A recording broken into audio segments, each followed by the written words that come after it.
क्या आपको biographical movies देखना पसंद है? मतलब वो फिल्में जो किसी कैरेक्टर के ऊपर बेस्ड हों, किसी बड़ी हस्ती के ऊपर आधारित हों। जैसे धोनी की बायोग्राफी थी, सचिन तेंदुलकर की थी, संजय दत्त की थी, संजू। अगर आपको इस तरह की फिल्में देखनी पसंद हैं तो आपके लिए थिएटर में एक मूवी अभी आई हुई है जिसका नाम है माइकल। ये फिल्म माइकल जैक्सन की जीवनी है, माइकल जैक्सन्स बायोग्राफी। जो बायोग्राफिकल मूवीज होती हैं उनमें सबसे बड़ी प्रॉब्लम या सबसे कॉमन चीज़ ये होती है कि इनकी स्टोरी हमें ऑलमोस्ट हमेशा पहले से पता होती ही है। जैसे जब आप संजू देखने गए थे, आपको पता था संजय दत्त की लाइफ में क्या हुआ है। आपने जब धोनी देखी तो आपको पता था कि धोनी ने अब तक क्या किया है, क्या कहानी दिखाई जाएगी। वैसे ही माइकल है, you know the story, but then why are you going to the theatre to watch this story जो आपको पहले से पता है। मेरे हिसाब से बायोग्राफिकल मूवीज देखने लोग इसलिए जाते हैं क्योंकि शायद कुछ ऐसे एस्पेक्ट होते हैं किसी के जीवन के जो शायद हमने नहीं देखे, जो हमने मिस कर दिए हों। उनकी एक इंटरनल स्टोरी होती है, शायद फैमिली के बारे में, उनके जो इंटरनल स्ट्रगल्स थे लाइफ में उसके बारे में बताया जाता है। मुझे पर्सनली ये लगता है, हर एक बायोग्राफिकल मूवी देख के मुझे ये लगा कि कुछ चीज़ें थी जो मुझे पहले से पता नहीं थी, जो मुझे इस मूवी को देख के पता लगी। वही होता है माइकल में। You know that superstar Michael Jackson was such a huge star कि वो मरने के बाद भी कई सारे आर्टिस्ट से ज़्यादा कमाता है। यू विल नो, गूगल करना। इस फिल्म की कहानी स्टार्ट होती है जैक्सन 5 से। जैक्सन 5 एक ड्रीम है माइकल जैक्सन के पापा का। जोसेफ जैक्सन जो माइकल जैक्सन का बाप है, ही हैज़ टोटल 5 सन्स। वो उन पांचों को लेके एक ग्रुप बनाना चाहता है जिसका नाम है जैक्सन 5। ये पांचों लड़के बचपन से अपने पापा के साथ मिलकर मेहनत कर रहे हैं एक ग्रुप को बनाने के लिए, जिसको इनके पापा मैनेज करते हैं, जोसेफ जैक्सन। इस ग्रुप का लीड सिंगर है माइकल जैक्सन, जो ऑब्वियसली लीड सिंगर इसलिए है क्योंकि उसकी आवाज़ मैजिकल है। Everyone in the movie calls it magical. ये पूरी फिल्म देखने के बाद मुझे ये समझ में आया कि ये जो फिल्म है ये माइकल जैक्सन की पूरी कहानी नहीं है। ये शायद स्टार्ट होती है जब माइकल जैक्सन 8-10 साल का है, और ये वाली जो मूवी है Michael, this ends around 1995 when he is at the peak of his career. शुरू से आखिरी तक जो मेन जिस्ट है स्टोरी का वो यही है कि कैसे जोसेफ जैक्सन एक बॉय बैंड बनाना चाहता है 5 लड़कों को लेके, लेकिन उन 5 लड़कों में से जो एक है सबसे छोटा वाला lead singer Michael Jackson, he wants to make it big on his own. उसको इंडिपेंडेंट होना है, उसको सोलो जाना है, उसको अलग करके काम करना है, उसको इनके साथ काम नहीं करना। माइकल जैक्सन और उसके पापा के बीच में जो रिश्ता था वो भी यहाँ पे काफ़ी एक्सप्लोर किया गया है। It's more of a toxic relationship, जहाँ एक बाप पूरे टाइम अपने बच्चों को पुश किए जा रहा है, मारता पीटता है। जहाँ एक बाप अपने बच्चों को काफ़ी टॉर्चर करता है, काफ़ी परेशान करता है, just to make his dreams come true. Although his intention is good. Movie जहाँ स्टार्ट होती है वहाँ जोसेफ का एक डायलॉग आता है, वो बोलता है कि मैंने ज़िंदगी भर एक मिल में निकाल दी, एक स्टील मिल में काम करते हुए निकाल दी। तुम भी चाहते हो वही करना है?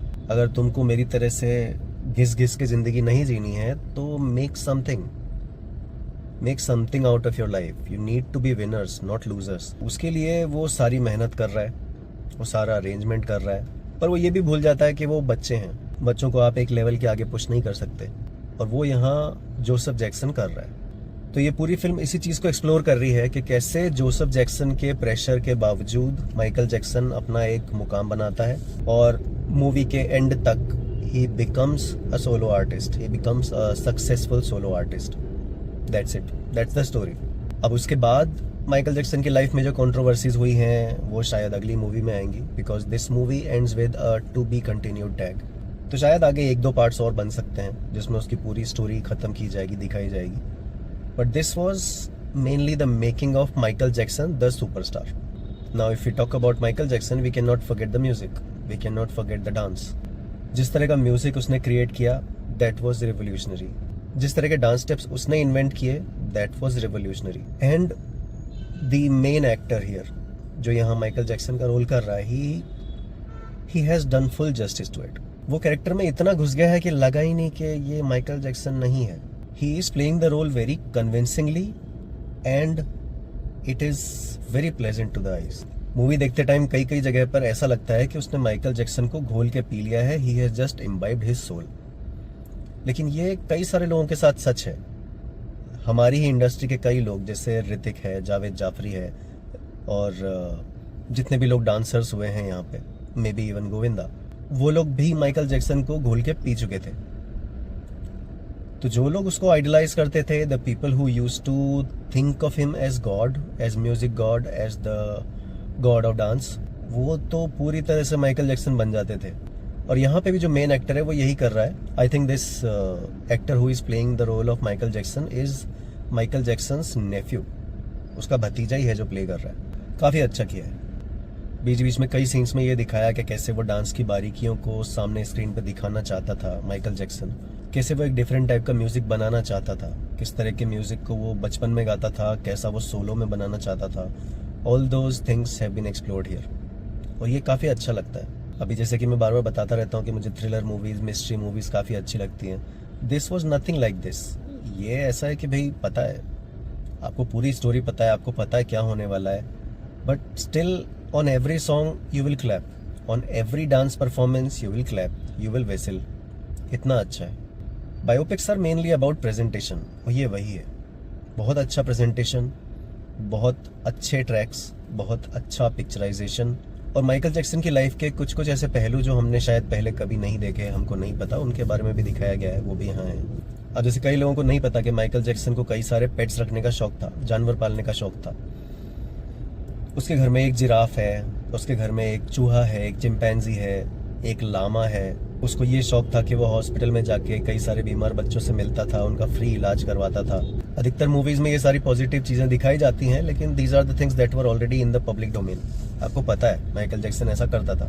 सो it's all good, it's a very pleasant experience, nice musical ride. If you like music, if you love Michael Jackson, this is something that you can not miss. Theatre में ही देखो, टीवी पे मजा नहीं आएगा। स्टेज शोज की cinematography जिस तरह की है, जैसे यहाँ पे म्यूजिकल ट्रैक्स जब वो बना रहा है वो दिखाया गया है, the kind of effects they have shown about the stage shows, the concerts of Michael Jackson, उसने जो टूर किए थे, विक्ट्री टूर और जैक्सन 5 टूर, एवरीथिंग, वो सब काफ़ी अच्छे तरीके से यहाँ पे एग्जिबिट किए हैं। So that's it, this is my review of Michael the biopic. Theatre में जाओ, देखो, एंजॉय करो, अच्छी लगे तो बताओ, नहीं लगे तो भी बताओ। Do comment what ever you felt like after you watch the movie. और मैं जो ये कर रहा हूँ, the reviews that I am posting, जो वीडियोज में बना रहा हूँ, शॉर्ट्स जो मैं पोस्ट कर रहा हूँ, if you like whatever I am doing, then please like, share and subscribe to this channel and motivate my content. See you in the next review. Bye bye.